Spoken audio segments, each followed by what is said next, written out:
Hello दोस्तों, आप सभी का स्वागत है मेरे चैनल लेट्स एजुकेशन कोटपुतली। तो सभी साथियों को गुड मॉर्निंग। तो एक बार चैनल को बेल आइकन के साथ में सब्सक्राइब कर दीजिए, जिससे आपको जब भी क्लास हो तो उसका नोटिफिकेशन प्रॉपरली मिल सके। तो अपना जिला दर्शन का सीरीज चल रहा था, तो इसी में नेक्स्ट अपना जिला दर्शन है आज, वो है ब्यावर जिला। तो सभी साथी जुड़ जाइए। तो अपन जानते हैं ब्यावर जिले के बारे में। इस जिले का गठन कब होता है? 4 अगस्त 2023 को इस जिले का गठन होता है। निर्माण कितने जिलों को तोड़ के होता है इस जिले का? इस जिले का निर्माण होता है 3 जिलों को, राजस्थान के 3 जिलों को तोड़ के इस जिले का निर्माण होता है। अब इसमें क्वेश्चन बन सकता है एग्जाम में कि राजस्थान का ऐसा कौन सा जिला है जिसको सर्वाधिक जिलों को तोड़ के बनाया गया है? तो सर्वाधिक जिले 3 हैं जिनको तोड़ के बनाया गया है: अजमेर, पाली और भीलवाड़ा। इन 3 जिलों को तोड़ के नया जिला बनाया गया है ब्यावर जिला।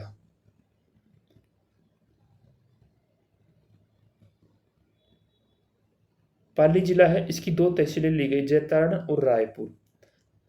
अजमेर जिले की 4 तहसीलें हैं: ब्यावर, मसूदा, विजयनगर और टोडगढ़। ये अजमेर जिले से 4 तहसीलें ली गई हैं और पाली से 2 तहसीलें ली गई हैं। भीलवाड़ा से सिर्फ 1 तहसील है जिसका नाम है बदनौर तहसील। यानी 3 जिलों को तोड़ के ब्यावर जिले के रूप में नया जिला बनाया गया है। याद रखना, एग्जाम में ऐसा क्वेश्चन आ सकता है कि सर्वाधिक जिलों को तोड़ के कौन सा जिला बनाया गया, यानी और ऐसे भी आ सकता है कि ब्यावर को कितने जिलों को तोड़ के बनाया गया। तो उसमें ऐसा 3 जिले, इन 3 जिलों को तोड़ के ब्यावर जिले का गठन किया गया था। उपखंड कितने इसके अंदर?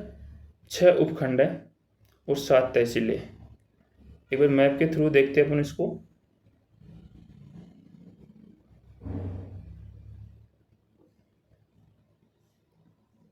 छह उपखंड है और 7 तहसीलें ब्यावर जिले में। टोडगढ़ है, ब्यावर, जैतारण, टोडगढ़, रायपुर, मसूदा और भैनोर। ये इसके 6 उपखंड है। तहसीलें 7 हैं: ब्यावर, टोडगढ़, जैतारण, रायपुर, मसूदा, विजयनगर और बदनौर। ये इसके 7 तहसीलें हैं।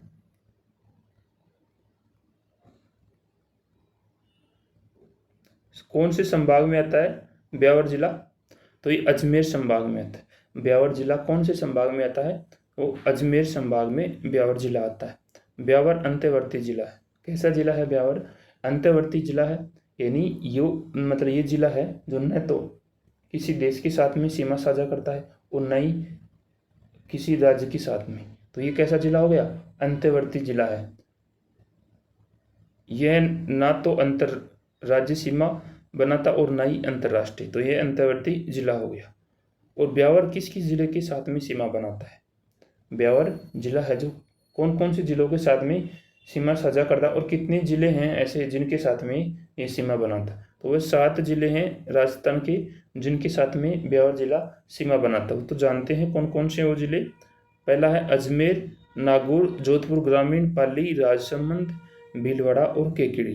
तो ये राजस्थान के 7 जिले हैं जिनके साथ में ब्यावर जिला सीमा बनाता है। कर्नल डिक्सन ने ब्यावर जिले को बसाया था। कर्नल डिक्सन है, ये अंग्रेज हैं। कौन है? अंग्रेज।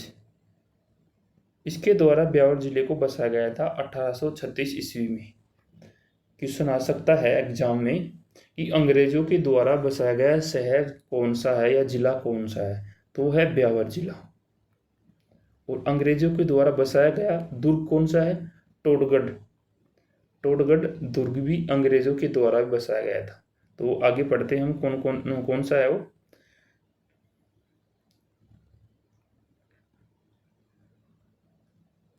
मध्य अरावली की सर्वोच्च चोटी है मोराजी, जिसका दूसरा नाम है गोरमजी चोटी, जिसकी लंबाई है 934 मीटर। 934 मीटर इसकी लंबाई है इस चोटी की। और ये कहाँ पे है? टोडगढ़ ब्यावर के अंदर है। पहले हम अजमेर पढ़ते थे, तो अब हम अजमेर नहीं पढ़ेंगे। तो टोडगढ़ के अंदर जो ब्यावर जिले में, वहाँ पे चोटी है जिसका नाम है गोरम जी की चोटी, जिसकी लंबाई है 934 मीटर इसकी लंबाई है। बड़दर्रा कहाँ पे है? ब्यावर के अंदर है। शिवपुर घाट दर्रा कहाँ है? ये भी ब्यावर के अंदर है। लूनी नदी, अब इस जिले से कौन सी नदी बहती है? लूनी नदी। उद्गम कहाँ से होता है? अजमेर के नागपाड़ से इस नदी का उद्गम होता है और संगम अरब सागर में जल ले जाती है, यानी इसका संगम कहाँ बनता है? अरब सागर में जल ले जाते हैं लूनी नदी। और लूनी नदी पहले 7 जिलों में बहती थी। लूनी नदी 7 जिलों में प्रवाहित होती है। इसका उद्गम अजमेर के नागपाड़ से नागौर, ब्यावर, जोधपुर, बालोतरा, बाड़मेर और सांचौर, तो ये जिले, इन जिलों से होकर ये नदी बहती है। तो अब ब्यावर की पाली की जगह कौन सा जिला हो गया? अब ब्यावर जिला हो गया। पाली की जगह अब ब्यावर जिला हो गया, मतलब अब लूनी नदी पाली जिले में नहीं बहेगी, अब लूनी नदी ब्यावर जिले से होके हुए बहती हुई निकलेगी, जो जोधपुर, बालोतरा, बाड़मेर और सांचौर। अब सांचौर जिसमें जालोर की जगह है, जालोर की जगह है सांचौर। अब जालोर जिला यहाँ से हट गया है, जालोर जिला यहाँ से हट गया है। अब इसकी जगह कौन सा जिला होगा? सांचौर, जो नया जिला बना है जालोर से ही। तो राजस्थान के 7 जिलों से प्रवाहित होती है लूनी नदी, यानी 7 जिलों में बहती है। श्री सीमेंट कारखाना, श्री सीमेंट कारखाना कहाँ है? ब्यावर जिले में। श्री सीमेंट कारखाना ब्यावर जिले में है। तिलपट्टी उद्योग भी कहाँ पे है? ब्यावर में है। अब इस जिले में खनिज कौन कौन सा मिलता है? वैक्यूमलाइट, वर्मी क्यूलाइट और क्यूप्राइट, लाइमस्टोन, अभ्रक, ये खनिज हैं जो इस जिले के अंदर मिलते हैं। कौन से जिले में? ब्यावर जिले में खनिज मिलते हैं।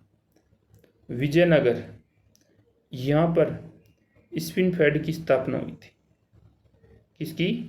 स्पिनफेड की स्थापना होती है 1992 के अंदर, और 1993 में इसका कार्य शुरू होता है, यानी इसकी स्थापना होती है 1992 में और कार्य शुरू होता है 1993 के अंदर।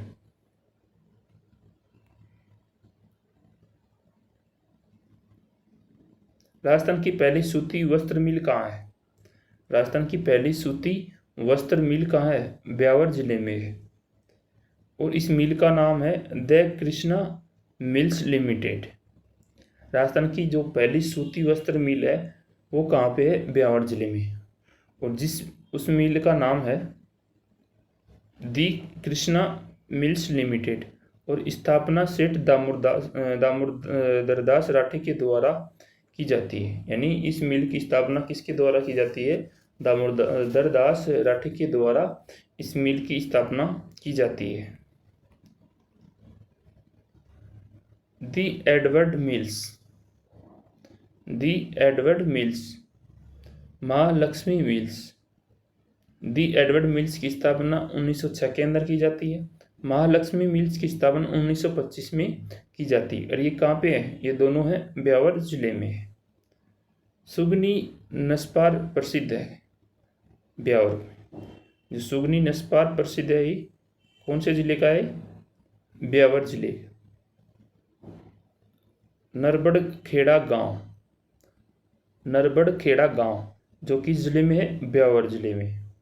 यहाँ रिको द्वारा वूलन कॉम्प्लेक्स की स्थापना की गई, यानी ब्यावर जिले का गांव है, एक गांव है नरबड़खेड़ा, जहाँ पे रिको के द्वारा वूलन कॉम्प्लेक्स की स्थापना की गई है। देवर भाभी की होली ब्यावर कौन से जिले की प्रसिद्ध है? देवर भाभी की होली वो है ब्यावर जिले की प्रसिद्ध है, देवर भाभी की होली, याद रखना। अब हम अजमेर नहीं पढ़ेंगे, अब हम ब्यावर जिला पढ़ेंगे, यानी ब्यावर जिले की प्रसिद्ध है देवर भाभी की होली।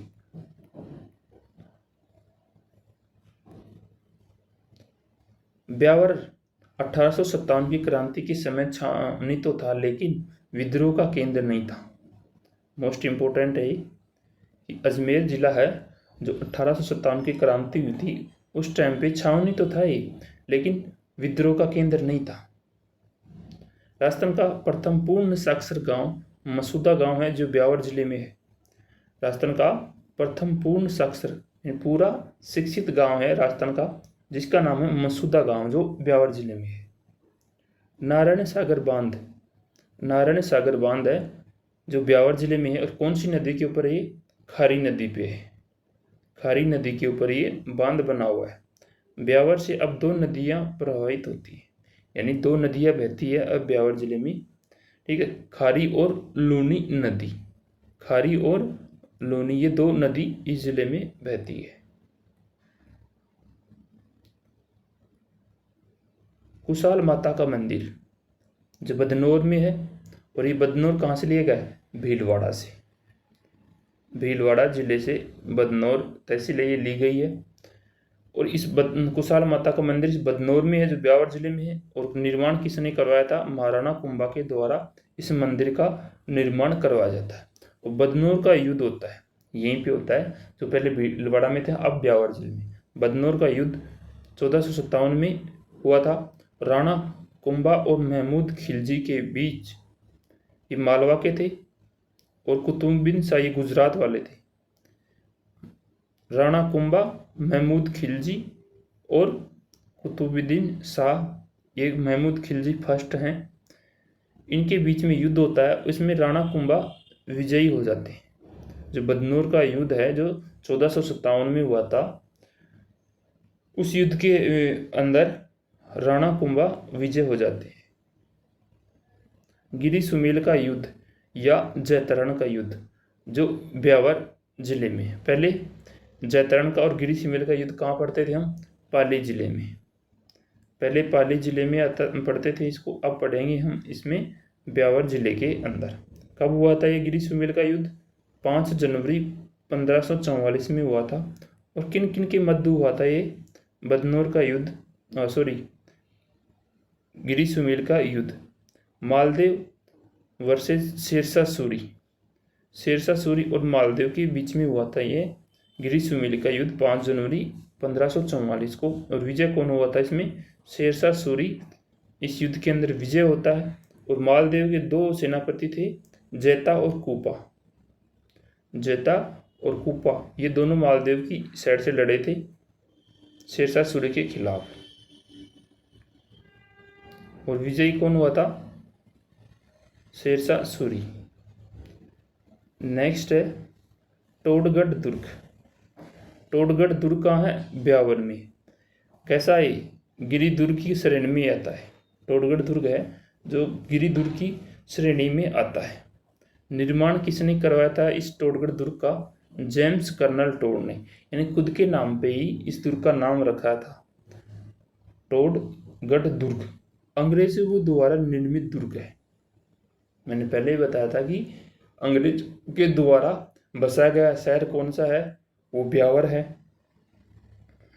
अंग्रेजों के द्वारा बसाया गया शहर ब्यावर है। अब इसमें ये अंग्रेजों के द्वारा निर्मित यानी अंग्रेजों के द्वारा बनाया गया दुर्ग है वो टोडगढ़ दुर्ग। अब ये कहता है व्यापारियों के द्वारा बनाया गया दुर्ग, मतलब दुर्ग नहीं, व्यापारियों के द्वारा बनाया गया भैंसरोडगढ़। कौन सा है? भैंसरोडगढ़। अरे ये क्या मुसलमानों के द्वारा बनाया गया दुर्ग कौन सा है? मुसलमानों के द्वारा वो मैगजीन का दुर्ग, मैगजीन का दुर्ग है जो अजमेर जिले में है।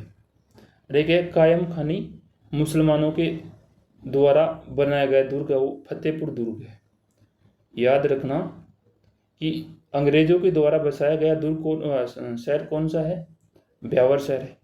और अंग्रेजों के द्वारा बसाया गया दुर्ग कौन सा है? वह टोडगढ़ दुर्ग है। व्यापारियों के द्वारा बनाया गया भैंसरोडगढ़ है। मुसलमानों के द्वारा बसाया गया दुर्ग या बनाया गया दुर्ग है वो मैगजीन दुर्ग है। और कायम खानी मुसलमानों के द्वारा बनाया गया दुर्ग है वो फतेहपुर दुर्ग है। तो ये मोस्ट इंपॉर्टेंट है, इनको याद रखना। टोडगढ़ का मूल नाम है बोरासवाड़ा गांव, यानी कर्नल टोड जो दुर्ग है इसका नाम जो जहाँ पे ये टोडगढ़ दुर्ग है उस गांव का नाम पहले मूल नाम क्या था? बारोसवाड़ा गांव था। तो कर्नल टोड ने खुद के नाम पे ही रख दिया था इसका नाम और दुर्ग का नाम ही। और इस टोडगढ़ दुर्ग है, इसके पास में रावली टोडगढ़ अभ्यारण्य है, यानी इसके पास में ही रावली टोडगढ़ अभ्यारण्य भी है। नेक्स्ट है टोडगढ़ जेल। टोडगढ़ जेल भी यहीं पे है। कहाँ पे? टोडगढ़ दुर्ग के पास में भी टोडगढ़ जेल है जो ब्यावर में है। ब्रिटिश सरकार के समय यह जेल थी टोडगढ़। इसमें भूप सिंह और गोपाल सिंह खैरवा को रखा था। इस जेल के अंदर 2 क्रांतिकारी थे, उनको रखा था, भूप सिंह और गोपाल सिंह। ये दोनों फरार हो जाते इस जेल से, ये दोनों फरार हो जाते हैं। और जो गोपाल सिंह है वो सलेमाबाद के अंदर पकड़े जाते हैं। सलेमाबाद कहाँ पे है? दूदू जिले में। और वापस इनको तिहाड़ जेल में डाल दिया जाता है। विजय सिंह पथिक यानी भूप सिंह टोडगढ़ जेल से फरार होते हैं और अपना नाम बदल लेते हैं। क्या रखते हैं? विजय सिंह पथिक। फरार हो जाते हैं और अपना नाम बदल लेते हैं और बिजौलिया किसान आंदोलन का दूसरा चरण है, उसमें ये सम्मिलित हो जाते हैं। किसके कहने पे? साधु सीताराम दास जी के कहने पे ये इस चरण में इस आंदोलन से जुड़ जाते हैं। कौन से आंदोलन से? बिजौलिया किसान आंदोलन से भूप सिंह जुड़ जाते हैं और फरार होके अपना नाम बदल देते हैं विजय सिंह पथिक। बादशाह की सवारी। बादशाह की सवारी, बादशाह का मेला, ये कहाँ है? ब्यावर में है। बीरबल के द्वारा भैरव और मयूर नृत्य किया जाता है। जब बादशाह की सवारी निकलती है तो बीरबल के द्वारा भैरव या मयूर नृत्य किया जाता है। बादशाह का दुर्ग कहाँ है? बयाना भरतपुर में। बादशाह की होली कहाँ पे खेली जाती है? नाथ द्वारा राजसमंद जिले में। तो बादशाह के ऊपर क्वेश्चन बन सकता है एग्जाम में कि बादशाह की सवारी कहाँ पे होती है? ब्यावर में। और बादशाह का मेला कहाँ लगता है? ब्यावर में। बादशाह का दुर्ग कहाँ है? बयाना भरतपुर में है। बादशाह की होली नाथ द्वारा राजसमंद। तेजा चौक। तेजा चौक